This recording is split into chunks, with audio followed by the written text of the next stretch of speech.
what we're trying to do when we add gain was a few things. Like, you're trying to generate overtones, right? Like, that's kind of the purpose. And if you've got a bass that is quite dull sounding, then that's a hell of a job that you're probably not going to win, right? You're just going to get like a really fuzzily kind of dull sounding distortion, which isn't really what anyone wants.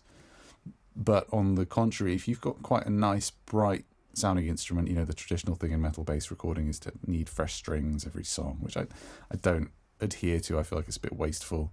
But, you know, when you do have just like a super zingy sound coming out of the bass, then the distortion isn't really needed for the purpose of generating harmonics.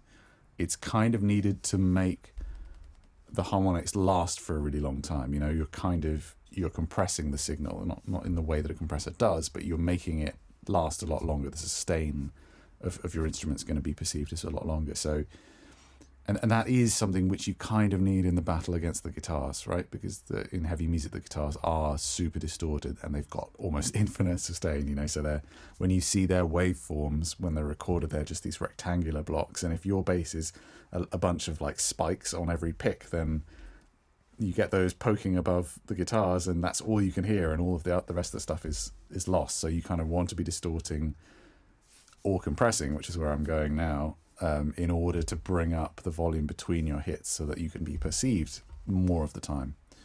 So that's kind of the trade-off, right? Like, if you've got a bass which has got loads of overtones, like a Dingwall with fresh strings, let's say, you probably don't need to use loads of distortion and instead could be looking to compress, which is going to mean that you don't hear distortion, obviously, but that your tone is going to last longer in the mix and it's going to be perceived for longer.